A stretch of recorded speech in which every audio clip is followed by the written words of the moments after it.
Oh, we shall smack dab into the SYN Shop podcast. I'm, of course, the Mighty Pong.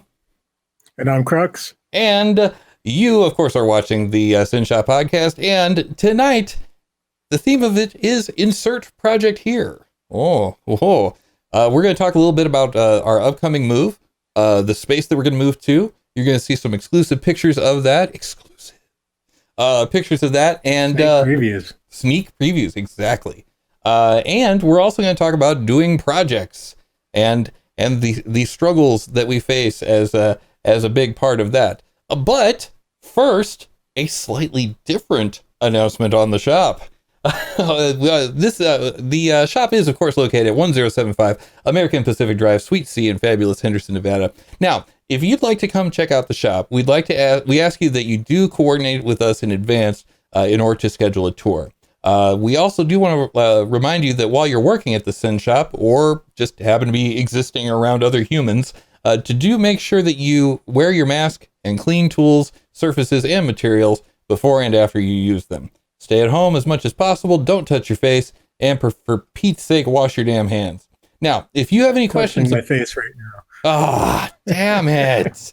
Well, you weren't on camera, so no one... I didn't want to until you said it. Well, darn it. I wonder about that. We'll talk about that in a second. All right. So at any rate, if you have any questions about membership or you'd like to arrange for a tour, you can email us at info@synshop.org. And also to make sure that you're notified of any future events, including virtual ones just like this, you can join us at meetup.com/Synshop. And with that, Krux, how you doing? Good. Excellent. But so yeah. It's in that asked if the shop's moved yet. We haven't moved yet. Actually, we're going to be talking about move update stuff first on the docket here. So, well, you want to just jump into it? We can do that. Sure. All right. So here you go. Exclusive content. Now, these were all photos/video provided to us by our very own Zenify. Zenify is currently adopting a new cat tonight, so he is unable to make it. And I support him on his journey of cat ownership.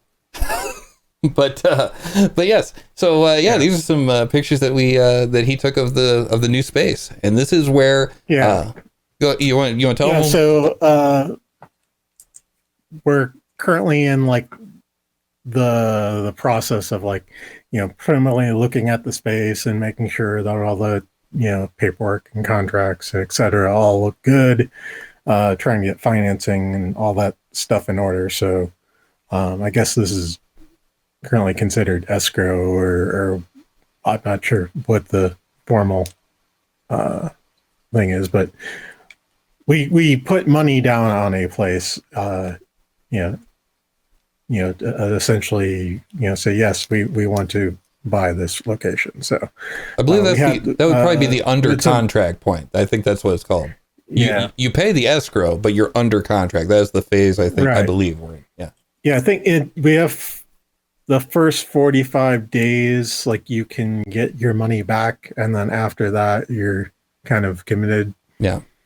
But yeah, so we asked if they could open up the space so we could allow members to come down and take a look and run some measurements and take a look at things. So a bunch of people went down there and inspected the location a bit more. So unfortunately, I wasn't one of the people that went down there, and Pong was not one of the people that was down there, so I can't give you any updates there. But we do have some photos to show up of the space. So it's a bit bigger than our current location. We went down, looked at the space, and to kind of get ideas of what we want to do, what ideas we have. So actually, one of the ideas that Tony came up with that I'm actually really excited about, because it's been something that we've been dealing with since we were at the old location downtown, is a lot of members like woodworking. Yeah. But woodworking produces a lot of dust in the air. Mm-hmm. And so in the 5 years that we were there, when we were taking stuff down, it was just ridiculous the amount of sawdust that was all over everything. Mhm. Our lighting that we had purchased and put in that we'd taken down, all that was covered in sawdust. Right. The top of the pony wall there is covered in sawdust. All the equipment is covered in sawdust, and we're pretty good about cleaning up after ourselves, but there's certain things you just don't touch on a daily basis, or in order to touch it requires a scissor lift. So one of the things that we want to do is actually enclose the woodworking space, and it'll allow us a bit more flexibility. So if we do need to move something, it's not as huge of an ordeal if we design like the floor, so you can like pull up sections and stuff like that. So you're talking about even you're saying have it on a raised floor. Yeah, raised floor. Oh, wow. That's kind of cool. And then that space would have, like, anytime anyone's in the space, there'd be like something that just recirculates the air through like some sort of air filtration. Mm-hmm. Another number of woodworkers I've seen on the YouTubes have done that for their shops, where the goal is to cycle all the air in the space within a certain amount of time to get all the sawdust that's floating in the air out of it. So that would be something like, say, whenever you turn on the lights on the space, it turns on that air filtration automatically, and then say runs it for X number of minutes after you've left the space. Mm-hmm. Maybe an hour or something is how long you'd run it. And you have to figure out how long it would take to clean the air in there and then set it to that. Wow. But yeah, that would improve that, and it would also make it so wood sawdust doesn't get all over everything else that isn't woodworking related. So. Yeah. Well, I'd imagine it's probably going to cut down on the noise substantially as well. Yeah, because you could insulate the walls that space has, and yeah. If it would cost a bit more, but we could potentially even do storage above it, for like plywood and the storage that's kind of required for woodworking and stuff like that. So yeah. When you do have a mezzanine space, that does have its own requirements, and then also the other thing that's probably going to cost a bit of money is you'd have to have some sort of fire suppression inside that room as well. Yeah. So we'd have to make sure that was covered, but it's just pressurized and it goes off when there's a fire. So exactly. Or someone knocks one of the sprinkler heads with the 2x4. One of those. Someone at some point will probably do that, and it's going to suck. I know you can put them where they're protected, not in the way, but or that they're shielding around them. Yeah, that's cool. One thing and we do have space where you could make the ceiling of it up fairly high. So the goal is to make it so normal day-to-day operations, you're not going to risk knocking the ceiling. That's good. Yeah. That's gonna be great. Like I love the way we're able to make this out of nothing basically. I mean, it presents some challenges, but it also presents a lot of opportunities. Like the sound proofing aspect of it. It'll be great if we can do a show at the space and not have the planer going in the background the entire time. Yeah, I think on the video right now is just showing like the far corner. Mm-hmm. That's probably somewhere back there, or maybe along that drywall wall. I don't know. Is where you're talking about having the wood shop? Yeah, and then metalworking would probably be closer to the actual roll-up door. Oh, okay. So it kind of flipped woodworking and metalworking how it is now. Mm-hmm. But stuff's up in the air, so we may change things. But. I'm playing with fire here, but I may be able to rewind that. Yeah, I can. Man, this new OBS is all right. So I can show. So what you're saying is basically so that right area. there where Tim was just walking Yeah. was along there is kind of where I was thinking. Now it might actually come out from the wall with the window, Mm-hmm. and then maybe out to a certain point. And then we probably would go to wherever that beam is right there. One more. There we go. So that much into the space. So that I think is probably in line with the bathroom door there. Mm-hmm.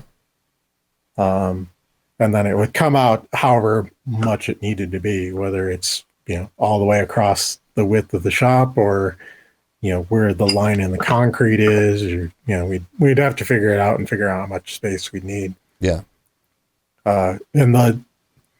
So woodworking would encompass like all of woodworking now, plus like the shop bot and, glue up space and stuff like that. You might have it where, say, glue up and like prep is like a different room, maybe that could be closed off from the main woodworking space. So if you do have something that you're finishing, then you don't have to worry about sawdust falling on it. I don't know.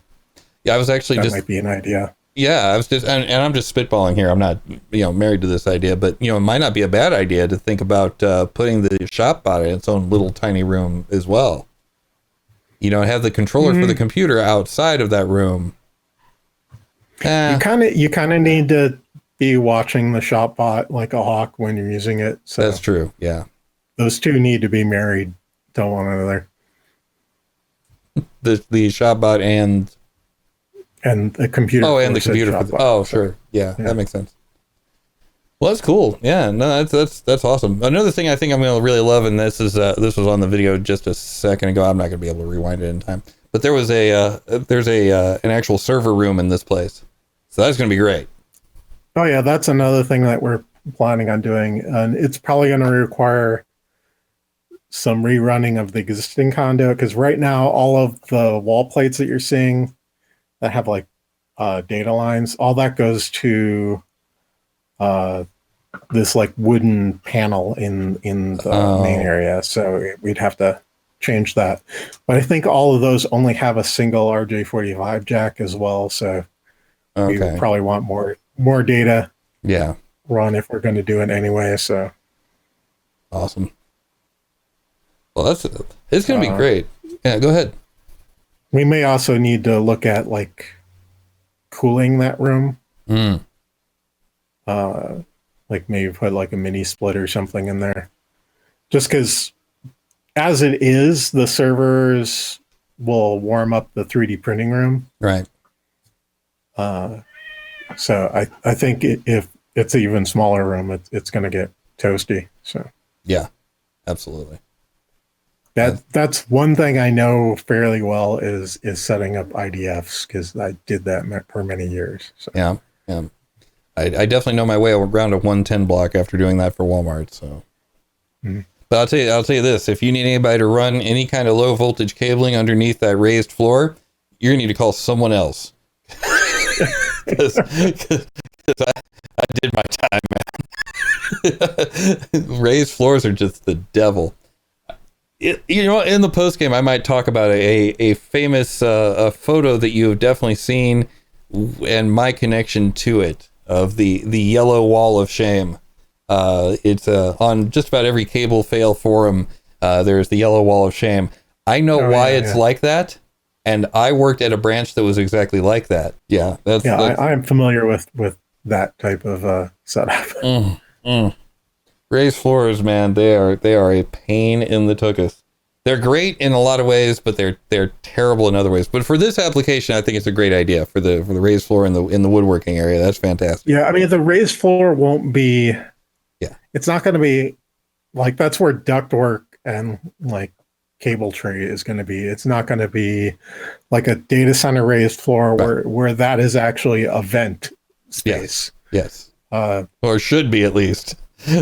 Yeah. Although if it's not jam full of cables, but the data center that my last job was at core site in LA. Yeah. They had a raised floor. And it was awful.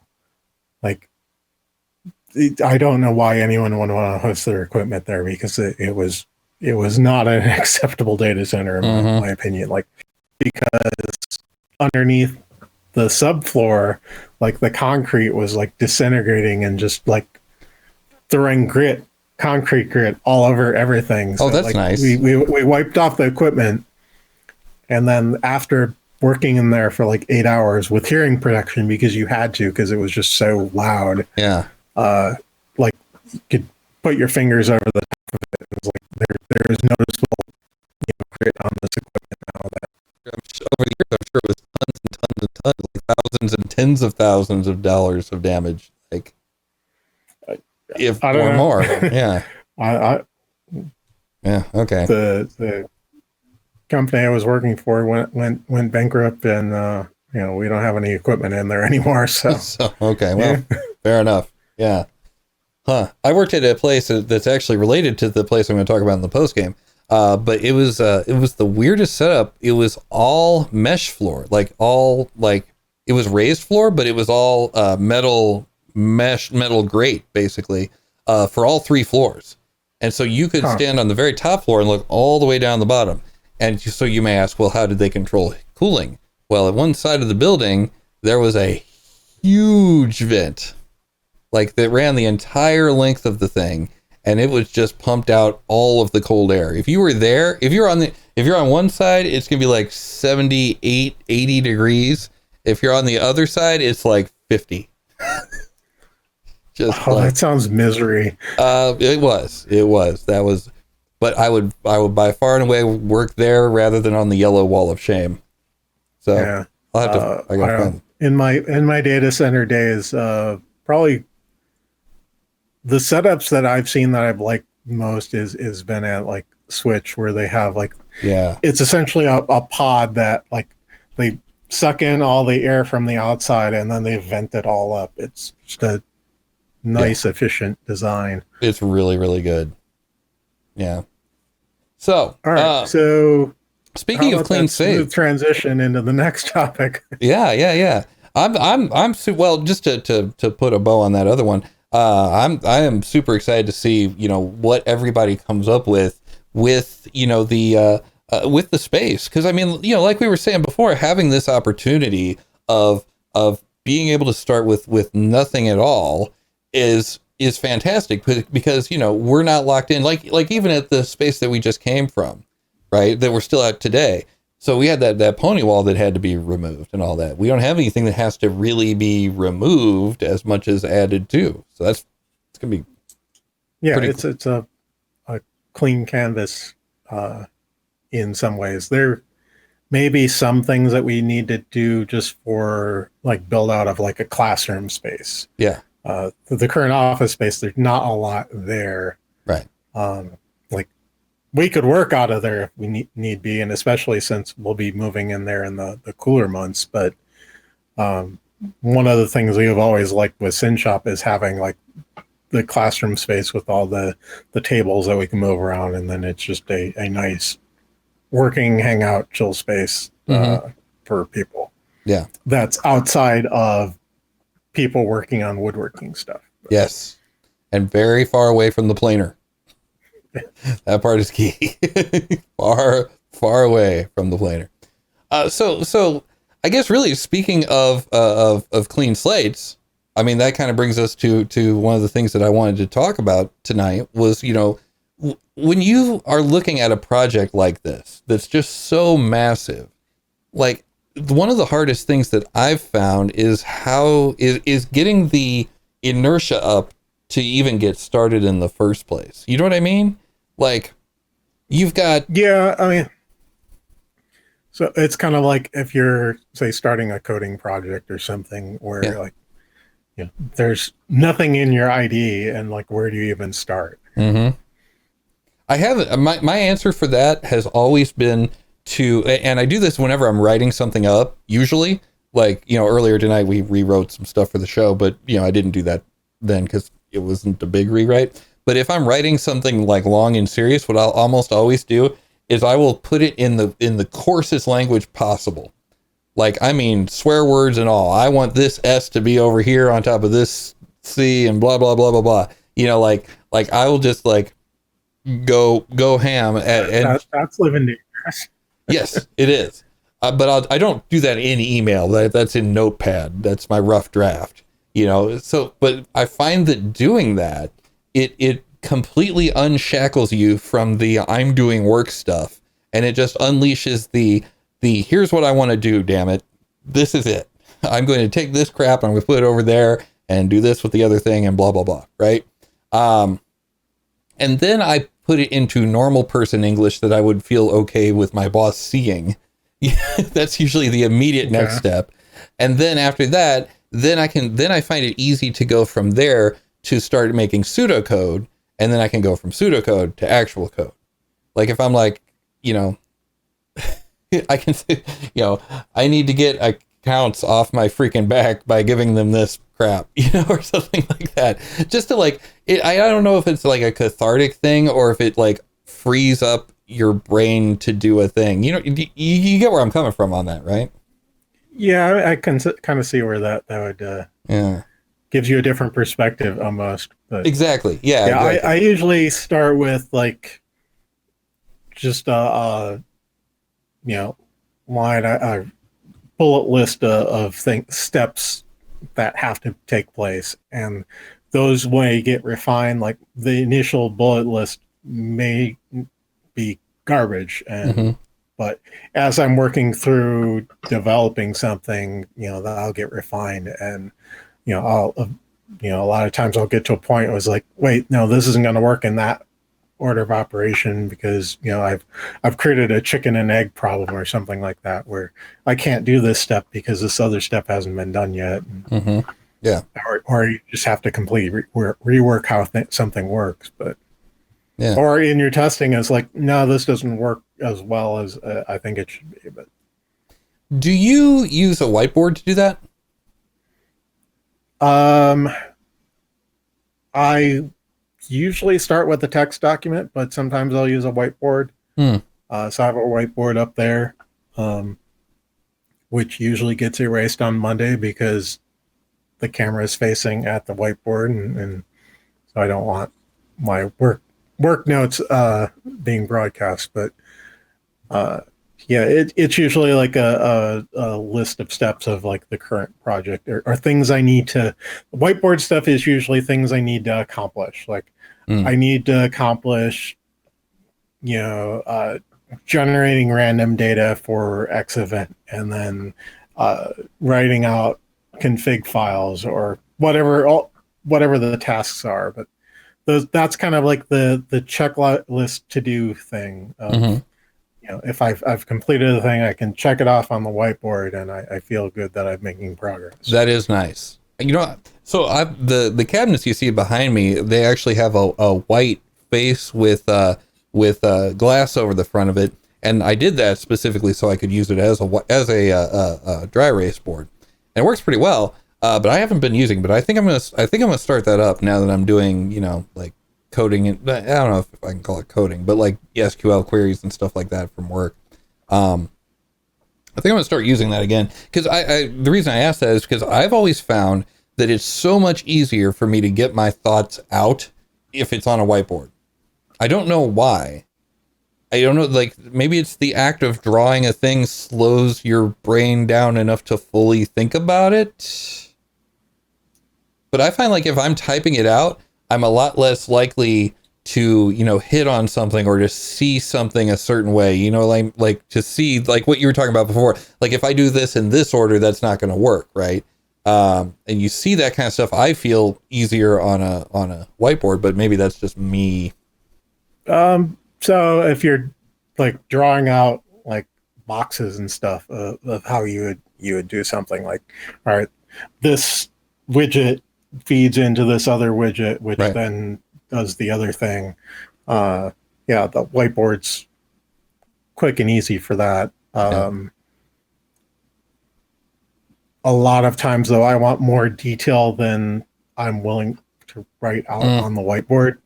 So whiteboard is for like very coarse notes or pictures. And I have a picture of a cat that Vanessa drew up there, but that's what the whiteboards are. That's standard operating procedure for any whiteboard within the reach of Vanessa, I think. Yeah. That's awesome. Huh. Yeah, no, I gotta start using mine a little more. But yeah, I think that's what it is. I would always end up actually writing it long form on the board at work, and I got really good at writing small with a dry erase marker. But another thing I'm really good at is mid-show breaks. I don't know if you're aware of this or not, but we are broadcasting on behalf of the SYN Shop. We are located at 1075 American Pacific Drive, Suite C in Henderson, Nevada. And if you would like to come and check out the shop, you can do that. But we do ask that you give us a shout first. So if you have any questions about membership at the shop, or you'd like to arrange for a tour, email us at info@synshop.org. To make sure you're notified of future events, including virtual ones like this, you can join us at meetup.com/Synshop. And I had another thing. Oh, if you would like to contribute to that fantastic shop that you saw earlier today, or earlier this hour, just mere moments ago, you can go to synshop.org/donate to donate money to the shop. We are a 501c3PO, and we would absolutely love to 501c3. That's the one. There you go. And it's donations are tax deductible, right? I'm not lying on that, right? Yes. Okay, fantastic. And you can also, as part of your membership, you can set up additional donation, or even just set up a reoccurring donation if you want. So there you go. Excellent. And if you would like to donate to the shop and push Laundry Day back just one more day, you can also go to type !merch in the chat, and you go to that link right there, and you can get yourself your very own shirt, very similar to this one right here, or not. We have several of them. We've got gigantic mouse pads. We got all kinds of junk. I'm thinking about making phone cases. We can make phone cases now. I said that last week too, but this week I really mean it. But at any rate, yeah, check that out. And also, check out check out our Discord as well, synshop.org/Discord to join that. Okay, I'm out of URLs. You know what I'm also out of? I'm all out of spoons. I am out of spoons. So being out of spoons is an expression that I think, I don't know if I really should use it, because it's not really for me, really. But I heard it as a way for people with, oh man, what was it? It was like autism or something like that. I can't remember what it was. I've heard it in use for a number of folks. So it's I don't know if it was autism. It was people that could only handle like so much right work, or so much processing in a day, etc. Exactly. So. Yeah. It's the where it came from is someone was trying to explain their condition to someone else, and they were saying it was like daughter to their mother or something like that. Yeah. And so they picked up, so they were eating out somewhere, and they picked up a big bunch of spoons that were apparently left on a table somewhere. And it's like, okay, so when you do a thing, here's a spoon. You do this other thing, you take the kids to school, here's a spoon. You fill out something for work, here's a spoon. You do another project, you cook dinner, blah blah blah, spoons. And it's like, I just start the day with less spoons. You know what I mean? I still have to do all these things, but I run out of spoons a lot earlier. And that kind of got me thinking. Now I am most certainly well basically I'll just go ahead. I've become more attuned to the fact that we have a thermostat, right? And this is kind of like the thermostat being like, I was out of the job for a year. I just started one last week. And for some reason, I feel like I'm doing less, but I am so tired. I'm completely out of spoons. And I think what that mainly is actually is probably just learning a whole bunch of new stuff. Because I got to learn, insurance is different now, and this is different now, and blah, blah, blah. And here's where my email lives. And you know what I mean? It's not the old company. Yeah, I mean, there's a lot with onboarding with a job. There is also your learning a new job, what their processes are, Yeah. and what you need to do. That you didn't do the exact same thing that you did before, so therefore, you have an adjustment period. There are certain types of jobs that require a bit more creative and thought energy that's involved in doing something. So you can't run like 100% of the time on a lot of jobs. There's background processing that needs to be take place, or creative forethought, or however you want to phrase it. Yeah exactly. Well, and also too, I think that people get used to a certain level of activity too. And well, yeah, there's that too. Yeah. I know back when I was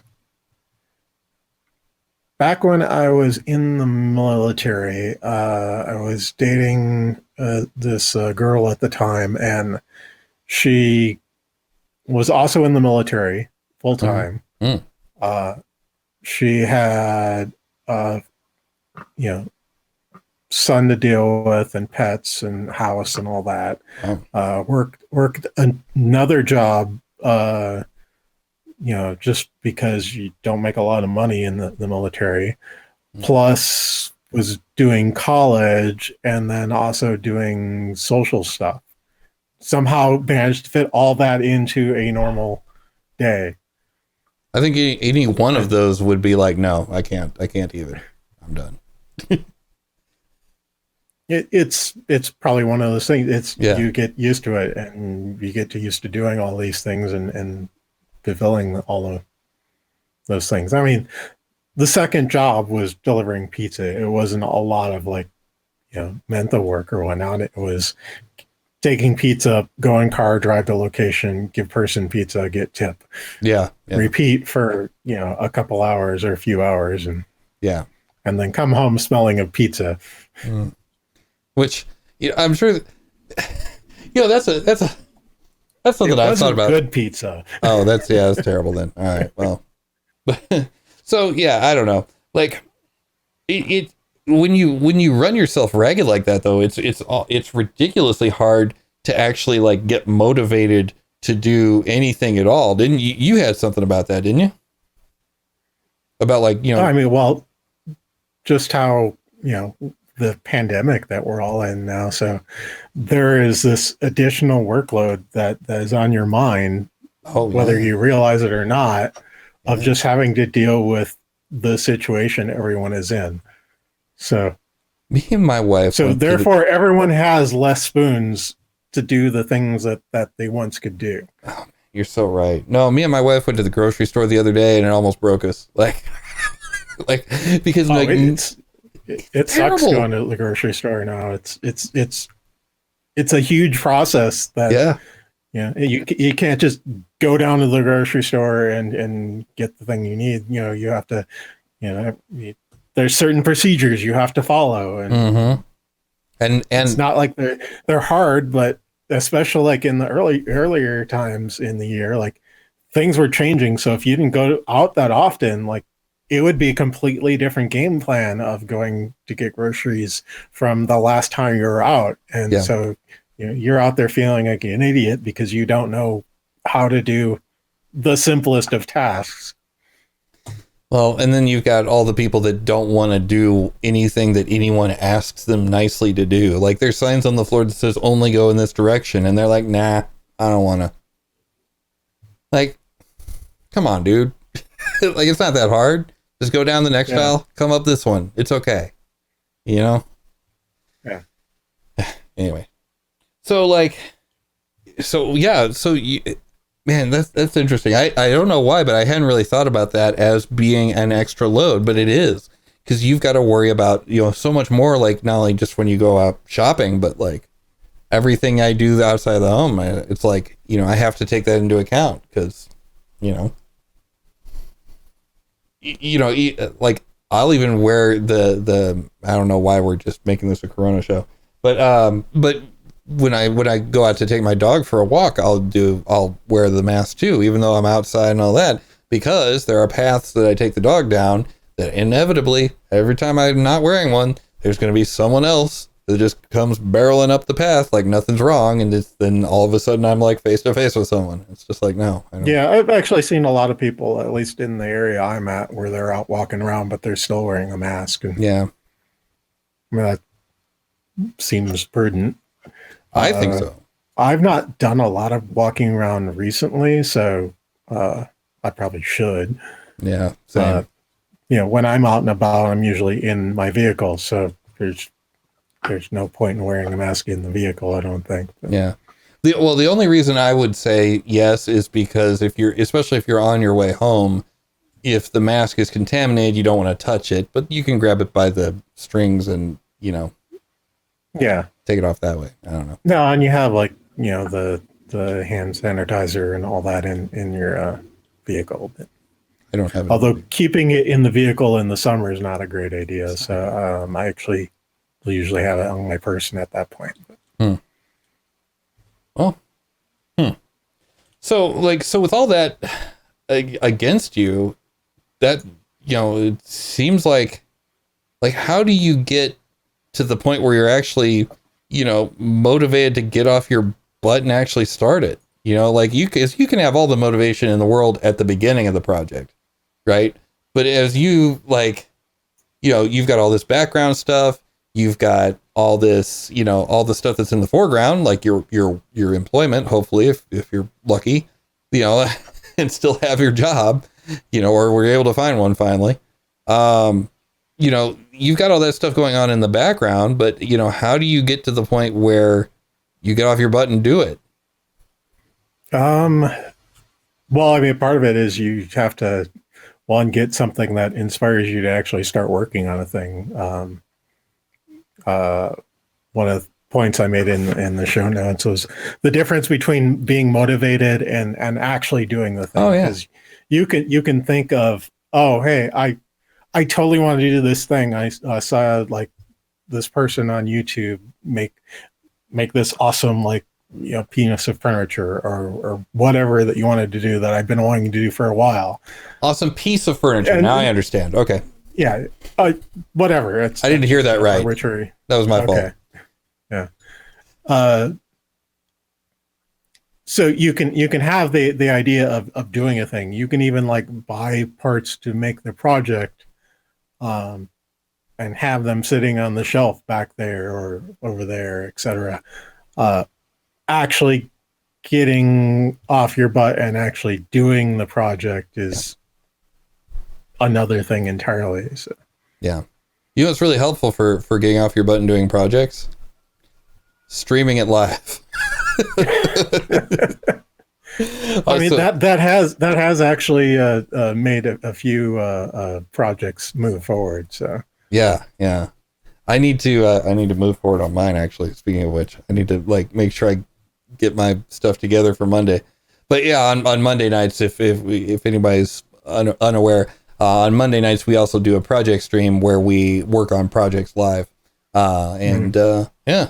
So hopefully I will have something sorted out by then. Yeah. There's the thing you brought up in the past of the act of verbalizing that you're going to work on a project satisfies that sense of, oh, I've accomplished a thing. Yeah. So there's the thing I want to do, but I'm not going to verbalize it because I don't want to jinx myself.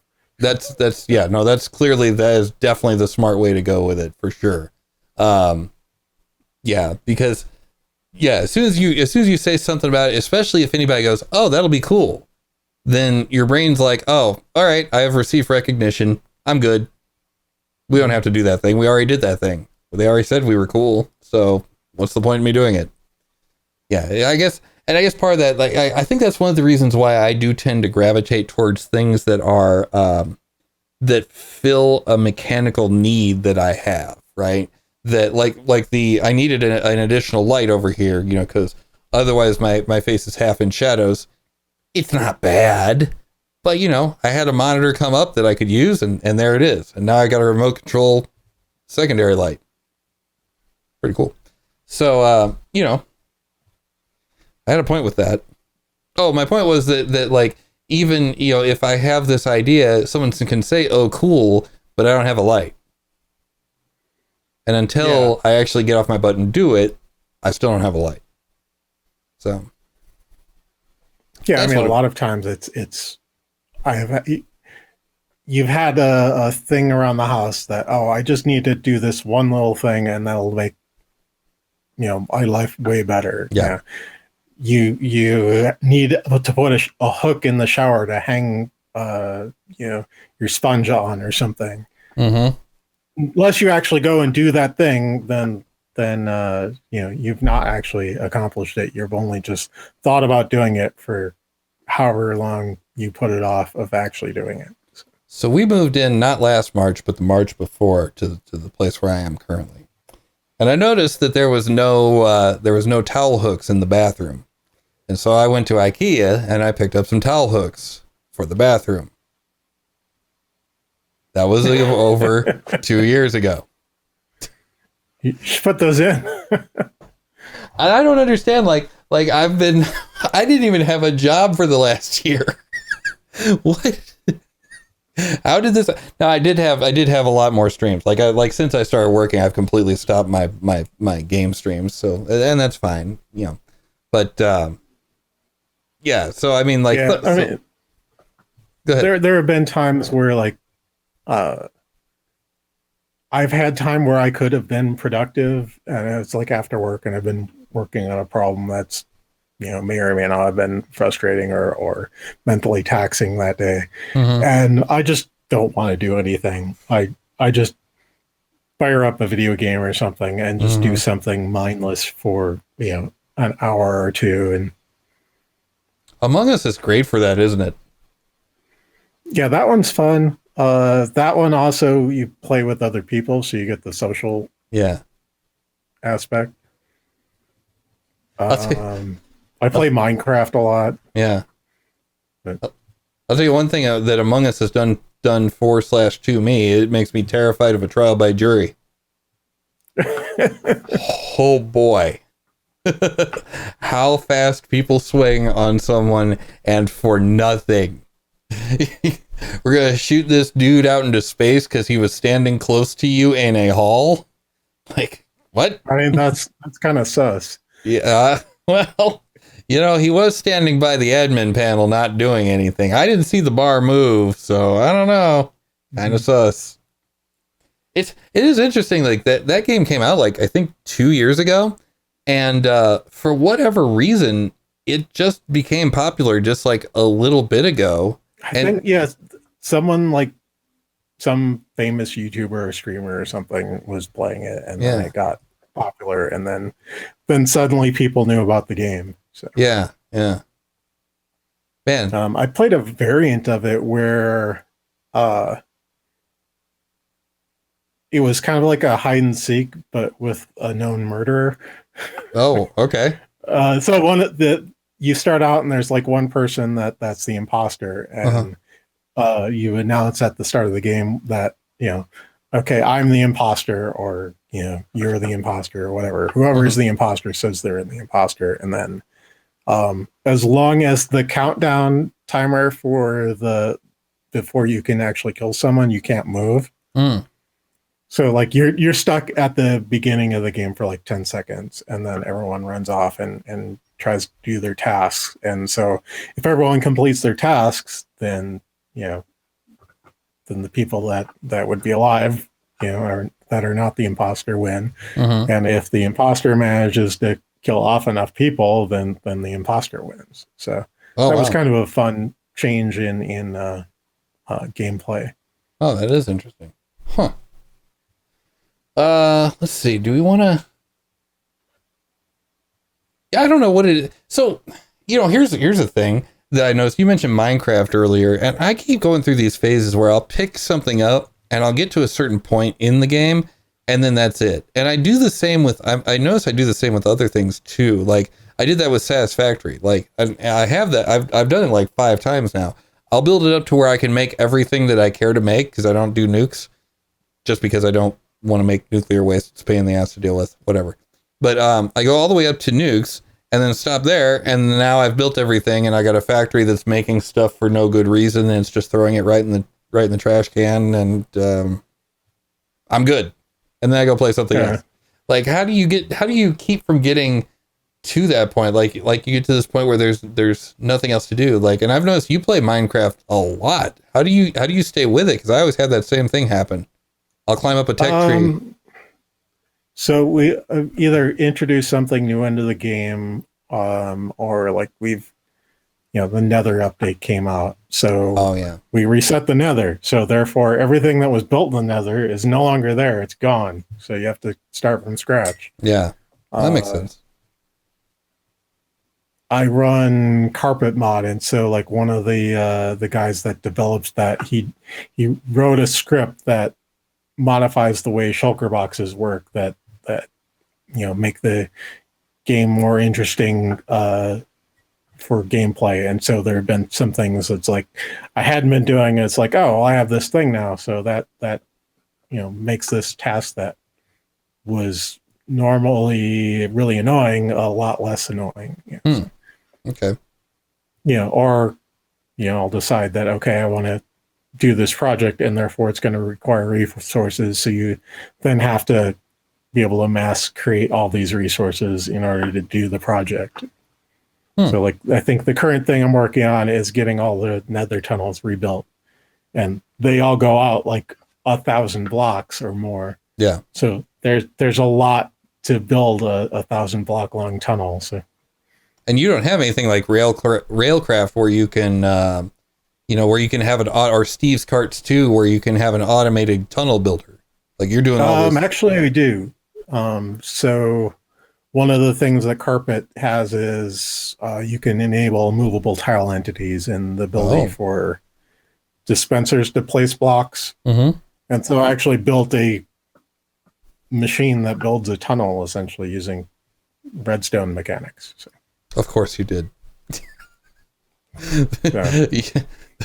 Man, I'm telling you, one of these days you got to do a master class on redstone. Like seriously, like I've never seen. Like you probably have a guy in mind. Well, I'm not nearly as good as that guy, but at least to me, you are easily the most redstone. You're easily the biggest redstone expert. I don't know if I want to actually like have a class on how to do the thing. It would be more if someone's playing on the server and they want to know how to do the thing, then sure. But we should totally record it. That would be kind of cool. Okay, all right, we'll talk afterwards. Yeah. I just had an idea. It might be neat. Anyway, okay, all right. If you're watching us on YouTube, number one, welcome to Saturday. It is Saturday for you because I haven't put the video up yet. So, there's that. And also, this is going to be the end of the road for you. We're going to end this after the first hour for the YouTube watchers. But if you are currently watching us on Twitch, as you can every single Friday night and Monday night at 7:30 p.m. Pacific time, you have a whole another hour of show left. So good on you. Yeah. So we're going to talk about all manner of things here shortly after we grab a beverage. So we'll go ahead and do that. And again, if you want any kind of information on the shop, synshop.org is the place to be. If you'd like to arrange a tour, you can email. You can get on that internet and call it. You can send a fax. You can't send a fax, but you can email. Info. We don't have a phone line. We do have members that have fax machines, which is weird. Well, there is an online form on synshop.org too that you can send, questions as well. So there are a multitude of ways of contacting us. You can go on our Discord and how could one possibly go to a Discord? How does one? If you go to synshop.org/Discord, that will get you the invite link to the Discord. Oh, okay. All right. Good to know. If you buy things on Amazon, you can go to synshop.org/smile, and that'll set you up with Amazon Smile, which donates a proceeding of Amazon's profits to us, so it doesn't increase your cost at all, but it's another way to help out the shop. Man, if you want links, we've got links. Yeah, we got all the links. Awesome. All right. Well, with that in mind, then I think we're gonna go ahead and end the main show. If you're on Twitch, stick around for about, I don't know, about 5-10 minutes, as long as it takes me to run to the fridge. And yeah, we'll be right back with some post game and some secret squirrel stories about the yellow wall of shame. All right. Have a good one. I am, of course, the Mighty Pong. And I'm Krux. And we will see you either next time or in about 5 or 10 minutes. Yeah. Hi, I'm the Mighty Pong, host of the show that you just got done watching. Hey, if you'd like to see the entire show and not just the first hour, make sure that you watch on twitch.tv/Synshop every Friday night for the main show. And on Monday nights, we have our special project night. So you can join us, build something, and basically throw stuff at us while we try to concentrate on things. It's a lot of fun. Kind of. But hey, anyway, we hope to see you there. It's a lot of fun. Yeah, so join us over there, twitch.tv/Synshop. I am, of course, the Mighty Pong, and we will see you there. One take. Not one take.